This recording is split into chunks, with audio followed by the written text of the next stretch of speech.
참 예수님, 오늘은 11월 3일 연중제 30주간 금요일입니다. 반통공의 현실에 대해서 메시아께서 분노하시고 사도가 슬프고 아픔을 느낀 이야기를 말씀드리고자 합니다. 위령성어를 맞아서 우리는 모든 성인의 통공이라는 계시 진리를 위령성을 첫날에 묵상을 했고, 이어서 믿는 이들이 죽은 이들과 어떻게 통공할 수 있는지를 둘째 날에 묵상을 했습니다.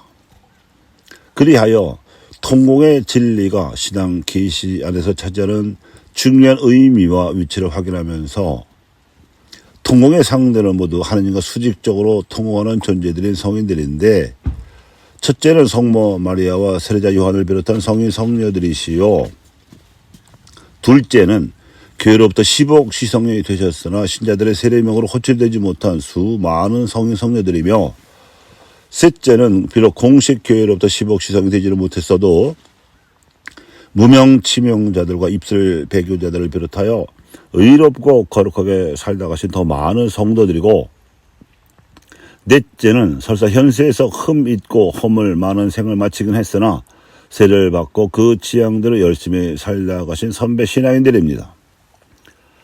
그리고 이 네 가지 부류의 성인들과 이루는 수직적 통공의 행위는 현재 동시대를 함께 살면서 의롭고 거룩한 같은 지향으로 살고 있는 이들과 수평적 연대를 이루어야 하는 이들도 넓은 범위에서는 통공의 범죄에 넣어야 마땅합니다. 그리고 이 모든 죽은 이들과 믿는 이들이 통공을 이룩하기 위해서는 그들의 공로를 계승하고 그들의 허물을 대신 보속하며 이 계승과 보속의 행위를 더 좋은 방식과 더 좋은 기회를 선용해서 실천하는 일이 필요합니다.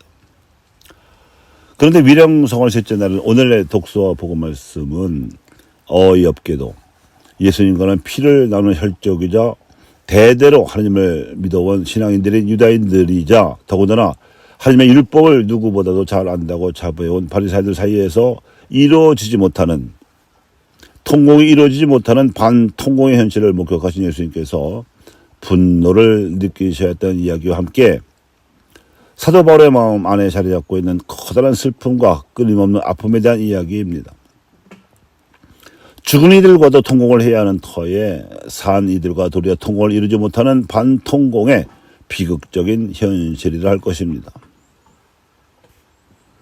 예수님께서는 안식일에는 그 어떠한 일도 해서는 안 된다는 고정관념을 지닌 바리새인 유다인들이 안식일 계명을 예수님께서 준수하시는지 여부를 떠보려고 기껏 식사 자리에 초대해놓고 당신 앞에 그네들이 데려다 놓은 수정병자를 보고 분노하셨습니다. 그네들은 안식일이라면 그 어떠한 일도 해서는 안 된다고 여기고 있었고, 수정병자처럼 극심한 고통을 앓고 있는 병자를 하더라도 안식일에는 절대로 치료해 주어서는 안 된다고 믿고 있었습니다. 하지만 그네들도 안식일에 아들이나 소가 물에 빠지면 구해주고 있었고, 무명의 영혼, 하나님을 알지 못하는 그런 불쌍한 영혼을 구해주는 할례 의식도 안식일에 버젓이 행하고 있었습니다. 그런데도 그 수정병자를 예수님께서 안식일에, 그것도 바리새인 지도자의 집에서 치유해 주신다면 안식일 계명 위반으로 고발할 태세였던 것이지요. 그 이후 바리새인들, 특히 그중에 율법학자들은 최고의회 의원으로서 사두가이들을 조종을 해가지고 로마 총독 빌라도에게 예수님을 고발을 해서 십자가에 못 박아 죽였던 것은 여러분도 잘 알고 계십니다. 예수님의 십자가 죽음과 부활 이후 유다인들은 자신들의 악행 탓으로 하나님과 끈이 완전히 끊어져 버렸습니다. 누구보다도 이 현실 안타까워한 사도 바울은 이렇게 고백하였습니다. 커다란 슬픔과 끊임없는 아픔이 내 마음속에 자리 잡고 있습니다. 예수님께서 하나님이심을 알아보지 못하고 도리어 신성 모독죄로 죽여버린 유다인 동포들이 그리스도께로 돌아올 수만 있다면 나 자신이 저주를 받아도 좋습니다. 하느님과 이루는 수직적 통공 위에 사람들과 이루는 수평적 연대가 통공에 관한 계시 진리일진데, 피를 나눈 혈족이나 신앙을 공유해온 하느님 백성 안에서라면 이 통공과 연대는 더욱 자연스럽게 이룩되어야 마땅할 것입니다. 하지만 현실은 그렇지 않았습니다.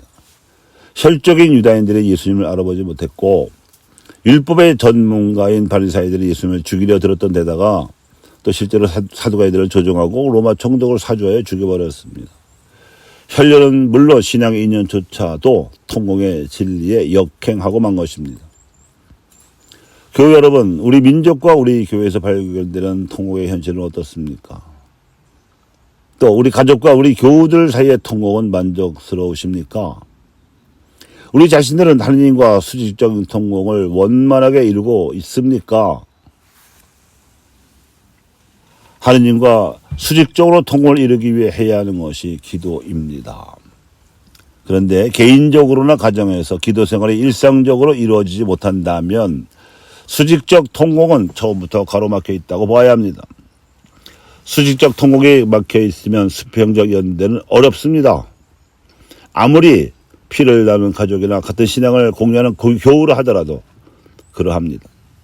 반통공의 현실 앞에서 분노하시는 예수님, 그리고 커다란 슬픔과 끊임없는 아픔을 느끼는 사도 바울의 이야기를 통해서 묵상해본 우리들의 현실입니다. 하느님과 수직적인 통공이 되지 못하는 처지에서 바리사이 유다인들처럼 사람들의 현실에 공감하지 못한 채 그저 종교적 관행에만 집착한다면 종교적 우상숭배 형태를 면치 못할 것이므로 예수님의 분노와 바울의 아픔은 현재도 진행형이라고 보아야 할 것입니다.